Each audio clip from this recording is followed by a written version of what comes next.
Welcome to Key and Kier's Kingdom Connection, featuring my dad, Reggie Key, and my dad, Kier Hopkins Smith.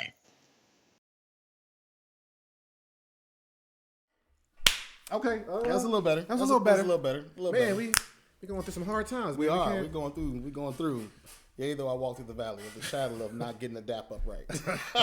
but we still though. Key and Kier's. Come on, Kingdom Connection. Kingdom Connection. Man, you don't understand, y'all, how much it the dap wasn't cool, but the connection is still there. Is what we're saying. Yes. And I even connected with some other guys today because I'm in a pretty vulnerable place right now.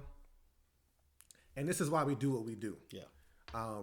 This is not about us. Right. It does heal us to be able to talk and commiserate and have these shared experiences, triumphs, trials, all that good stuff. Right. But it's the people who we don't see that's on the other side of this video who we're hoping to reach, other men in the YouTubeosphere. Yeah, in the YouTubeosphere and the whole in the whatever social media is out there, because like it's some men who are just going through stuff and don't have anyone to bounce this off of, to figure out like, am I weird? Am I wrong for feeling like this? Or how do I process this? Right. It's for these men who will never meet that we do this. Right. And so I met some men today. Not that they was like, hey, we watched your show, but I met some men who confirmed and affirmed me as to why it's so passionate on the inside of me, this ministry to service the men of God in the church, in the body, in our family. Right. And so I think I want to call this one, how do I heal you? And shout out to Jermaine Nichols of Greater Work Center, because this past Sunday he was preaching and a part of his message resonated with me and caused this question to arise in me, because he talked about healing as it relates to men and women and how we get along and how that extends into our families. And I'm like, I want to ask this question to my family when we get home. Like, how do I heal you? And in turn, how do you heal me? And it was a heavy question, right? For my kids. It was like I was like, just let it marinate, let it cook, let it cook a little while, right? And we're gonna readdress it in this past Sunday. 7 days have passed, but for me, immediately I was like, I know how you all heal me. You all heal me when, and it's wife included, my family, when the words that I release to you in my attempt to minister to you, in my attempt to father you, in my attempt to be a husband to you, when those words, when those instructions, when that love, whenever it is, however it forms and manifests in me, when I feel that reciprocation, when I feel it come back to me, I'm like, that heals me. Yeah. And I began to think about Isaiah 55:11, but we're going to read 10 and 12. 10 and 11. Right. I've been talking too much, so you want to? No, you're good. You're good. For as the rain and snow come down from heaven, and do not return there without watering the earth, making it bear and sprout, and providing seed to the sower and bread to the eater, so will my word be which goes out of my mouth. It will not return to me void, useless, without result, without accomplishing what I desire, and without succeeding in the matter for which I sent it. That implication is tough. It said useless and with no results. Mm-hmm. I'm gonna go ahead. It is. And just as you're talking about, how you heal me, as fathers, as we learn and grow in this role of understanding what this role, what it entails, what all is required, what responsibilities, what part do we play in the role of establishing the family and walking the family through what God has, right? And there are things that we pick up along the way. There are things that were given to us from the fathers who went before us. And then there's the things that we are ultimately blessed that the Father of lights shows us, reveals to us, and gives to us, like, this is what I need for you concerning your family. Because even if we had the same number of children, our children's destiny isn't the same. Right. And our family's destiny isn't necessarily the same. Mm-hmm. The destination might be the same, but the destiny is not necessarily the same. And so God has to form Reggie for his family, for what you are sending your family through, right? What God is sending your family through. He has to form me for what he has to send, right? So as being those heads, as being the ones in whom God has given this responsibility, this mantle through too, right? there's something about when we are choosing to emulate the Father and being ones who speak life-giving word into any void, right? Any space. Because all we're doing was emulating, right? We're imitating our Father in heaven as we release these things. And as you said, how do you heal me? How is it? Because like you said, when we send something out, it's like a piece of us is going out from us. Yeah. And now that piece is missing until it's returned. Until that thing is returned. Right? And so here we are, we're sending it out. And sometimes it feels like the seed that we're sending out is like the parable of the sower, and it ends up on top of the soil and the birds start eating it. Right. And then we sit back like, dang it. Is that going I'm gonna get that back.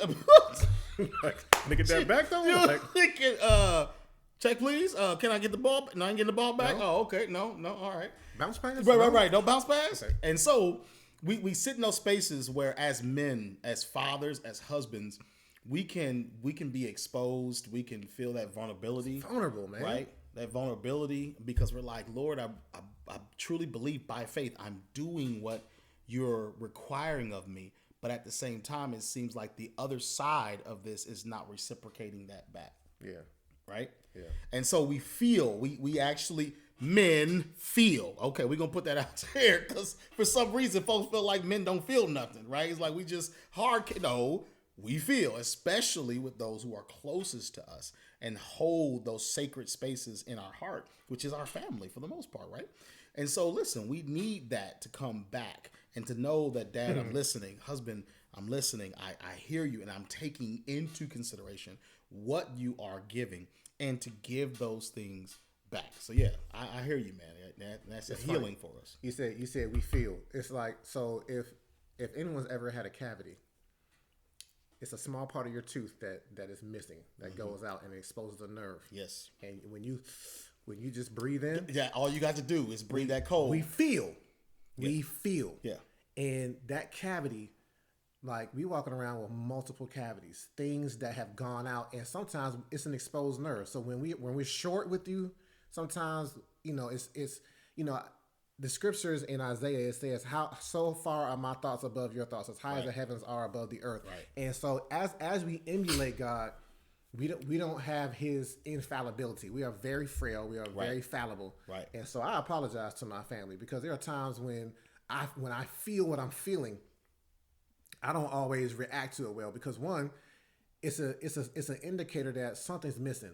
And it's like, but I know why it's missing and where I need it to return to me.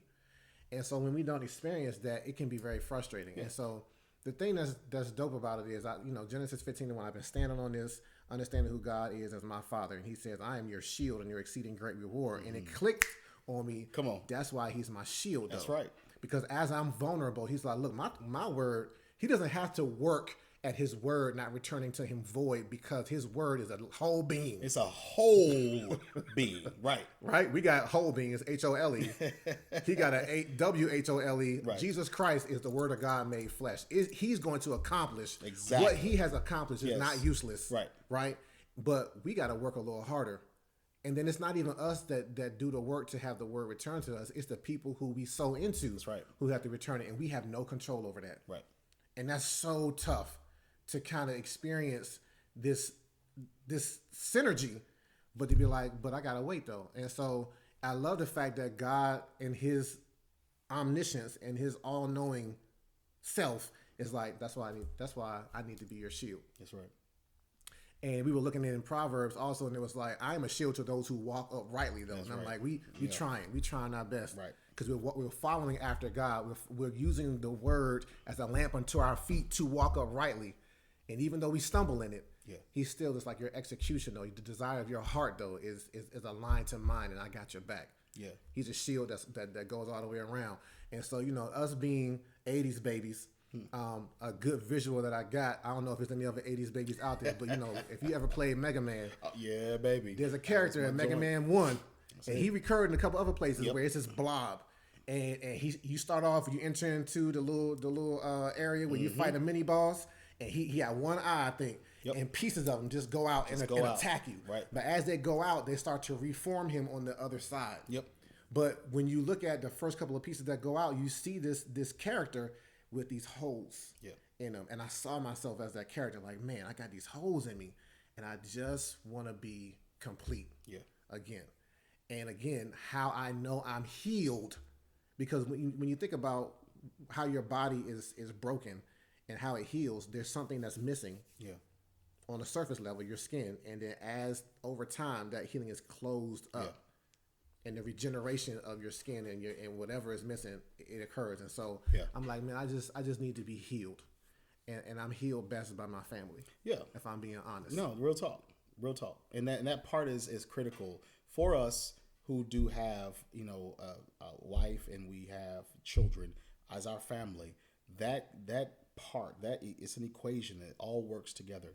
And it's important for our family to know these kinds of things. You had said something about asking a heavy question, and then maybe it might have been too heavy for your children. But the thing is that those heavy questions are always needed to be asked. They need to be in the atmosphere, right? Because if we cannot articulate to our families where our needs are, then we leave them in the guessing game. And where their needs are too, though. Right. It goes both ways, right? But that's the essence is, we got to communicate this stuff. Mm-hmm. We can't be Neanderthals and grunt our way through it. Right.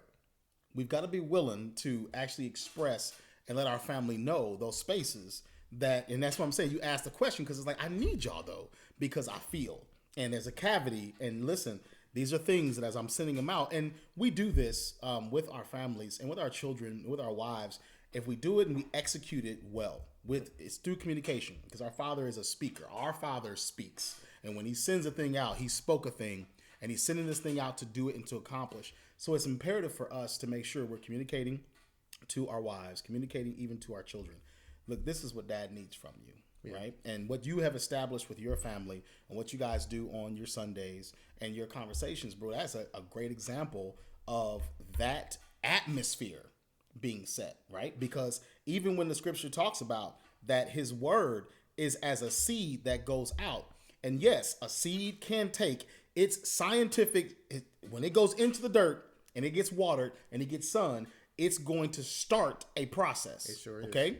And under the ground, there's a process it's going to start. Once it breaks through the ground, there's an atmosphere that it needs for it to come to its fruition. Mm-hmm. And if the atmosphere is not set, if there is not enough sun for certain fruits, it won't grow and bear fruit for that fruit. If there is not enough moisture in the air for certain fruits, then certain fruits actually won't bear like they're supposed to. And so even after that is sown and it's accepted, there's still an atmosphere that has to be set. And I think that that's really big for families and also for men and for wives to set those atmospheres for the family so that we can communicate and it can be heard, and then we can actually have this reciprocation for what's needed. And like you said, God is the exceeding great reward, because it might not happen in a month. It might not happen in a year. It might not happen in 5 years. And that's what I was getting at. The reciprocity that we're looking for is not as immediate as we would like it to be. Right. Because we are bound in time. Yes. For God, it's immediate because he exists outside of time. Right. But for us, it's like, how long is it going to take for this to come? Like when you think about a seed maturing into a tree and then bearing fruit, that's not an overnight process. No.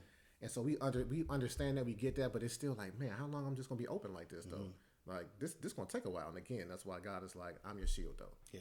And so the beauty of it is, I got to, before I get to the beauty, I got to get to the beast part of it. Okay. Though. All right. I ain't share this with you. Okay. So as I'm processing some things this morning, I'm in a mood and I'm driving, and I've been making a really good habit of praying in my spirit language to Jesus, to my Father while I drive. Right. And I couldn't do it this morning. And I was like, I even thought about it as I'm getting in the car, like, I'm not going to do it. And it caught me off guard. Like, I don't want to talk to my Father right now. I don't want to talk to Jesus as the husband, the bridegroom of the church right now. And I'm like, that's interesting. Yeah. It's a whole different block now. That's a whole different problem. Yeah. And what I feel like Holy Spirit revealed to me is, you don't want to talk to God the Father and God the Son, or Jesus as the husband to the church, because you as a husband, you have a father, you feel like you failed because your word has not returned to you full. And you're like, man, how can I even go before you and talk? And I can't even get my words back from me from the people who you've set me to Yeah. be a steward over. Yeah. And so that short circuit, I'm glad I saw it, because I was like, nah, I can't let that happen. Yeah. Right. And so beyond that, well, I'm gonna let you respond to that, because that's a really, I think that's a really big revelation. It is. You ever felt like that? Like, man, I can't even. Yeah, no, absolutely. I've had it where what's in front of me was so grandiose, and almost like you couldn't see beyond what was right in front, right? Because it's become what may be considered a molehill has now become the mountain, and it's literally right in your eye. I mean, it's not just in front of your face; it's in your eye, right? And not being able to see beyond that, and in those moments, like you said, to see that and to recognize that, and then to overcome that. Like you said, it's a beast. And we got to be honest with ourselves when it comes to these times happening, right? Yeah. And knowing that I don't care how spiritual you are, I don't care how creative a man of God you are, the possibility of finding yourself there, it shows us biblically. Even as David says, yea, though I walk through the valley of the shadow of death. I mean, it'd be one thing if he said, no, once I reached a point, I never hit shadows and I never hit valleys, so I never hit death, right? Yeah. But that's not what he gives. He was like, yea, though I walk through this valley of the shadow of death, I feel no evil, but we know we go through these times. And it's the ability to say, I'm not going to stop. Mm-hmm. I'm going to keep pressing forward, right? And that was something, as you talked about with a man that you met, it's another young man that I was ministering to. And I was like, listen, in your mind, you have made a mountain of mistakes that is so high that you don't feel like you can see over it or your family can see over it. Mm-hmm. And I said, but here's my advice and my wisdom to you.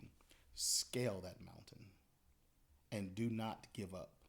Keep climbing until you get to the other side of it. Yeah. Don't quit. Keep going. Keep going. I said, because even if you slip, the fact is your family will see you scaling that mountain. And they will respond to the fact that, wait, Dad's fighting for this. Yeah. My husband's fighting for this. And even when I saw him slip, he didn't slip and just fall down all the way to the end of it and just laid out. No. He slipped, recentered, grabbed something, hooked back in, and reset his foot and got back up again. That speaks volumes to the family of setting atmospheres. I got to say this. I feel like it's a word stewing right now. Like, for those who are tuning in and you get any modicum of wholeness, healing from our conversations, that's great. But you got to find this connection for yourself. That's one of the reasons why we do this. We exemplify what you should have in your life, so that when you got this mountain to climb, sometimes what you got to grab a hold of is your brother, is your yoke fellow. Come on. Like, bro, walk this, climb this with me, scale this with me. Have my back. Can I stand on your shoulder real quick? Real quick. Right? And then, of course, the reciprocity. And that's the thing. Like, that's why we can heal each other quick, because it's like, yo, I see what you're going through, and I've been there. Let me just... What you need from me right now. Yeah. And that immediacy. Yeah. Right? And so just make sure that you're finding somebody. They're not going to be perfect. They're going to have their own issues, but it's in their own issues. Faultlessness should never even be the objective. Right. Right. It should never even be that. When two find each other, they have a reward. Yeah. So that where you lack, they have a strength, and vice versa. That's right. And y'all can just hold one another up, because that immediacy is needed. Yeah. Though I prefer the completion to come from my family, the completion that I'm able to get from brothers like this cat right next to me, it's good for the moment. And so in that good for the moment is the beauty part. So I went to a place today in Charlotte, and it's so random. The dude that was taking pictures, I saw his setup. He had these like 20-foot poles with flashes on them, so that when he took a picture, 4 corners flash. Oh, nice. And so I was like, bruh's prepared. So I just went up to him after and said something real simple. I'm like, bro, I see you came prepared, man. Yeah. He kind of, his chest kind of filled out. He was like, man, thanks for catching that, man. I was like, yeah, this is work. So he kind of explained the process of what he had to go through. I said, this is paid for itself, hasn't it? He said, it sure has. Yeah. Because, you see how they lowered the light in the room, and I need these flashes and everything. And he just began to talk to me. And I was like, man, see, that's what I love to see. Somebody going after it and doing their best, putting their best foot forward. He's like, man, you don't even know how much I needed to hear. How much I needed. He said, because I got to go home to my children now, and they're just gonna take everything. Remember Kevin Hart? They took everything. Right. Right. And to be able to fill this man up before he knew he had to go home and get things taken from him and have these holes where he's just like, Yep. that meant the world to me. Yeah, man. And it restored my smile. Because the one thing that I say about when your word goes out, Yeah, it's like a tooth. You It's said like a it's tooth go out. And you don't want to smile. You be like, no, I'm not going to smile right now. I'll smile later. But me being able to return something to him, return something to me. Yeah. And I was able to pray when I went home. That's it. And so that's the beauty of all this. And the beauty, and I'll share, very similar to that just this morning. I have a neighbor, and I see him. He's got young kids, but he has kind of a somber look about him on a consistent basis, And I don't know his story, don't know it at all. But just this morning, I was getting out of my car. His wife was getting in the car, and he had just put one of his children in, but he had to go and get the car seat from the other car to put in that car. Okay. And I saw him carrying the car seat, and I said, "My brother, how you be, man?" He was like, "I'm trying." And I said, "Nope, you're not trying. You're doing. You are accomplishing, my brother. Keep accomplishing and do it." Dude was like, "Thanks, man. I appreciate that." Yeah. I said, "You got this." He was like, "Yeah, I got this." There it is. There's another challenge right there. We're going to end it right there. Yeah. Do that to somebody this week. To another man. No disrespect to the ladies. Yeah. Because the ladies tend to support one another in groups, in mass. And we just be out here as these islands. Yeah. And I'm saying, you see somebody that's an island and you see them performing something small, whether it's putting a car seat in or setting up his business. Because he was like, my kids got to eat off this. Yeah. Just compliment him and see where the conversation goes and see how you feel afterwards. Yeah. No matter how you felt before it. Right. Right? Right. So that you can get a feeling of what it means to be whole. That's right. And to heal someone else. Be healed and be healed. That's it right there, bro. All right. You end it right there. And however you want to. King Kiers. Kingdom Connection. Kingdom Connection. Yes, sir. Yes, there was. Much better.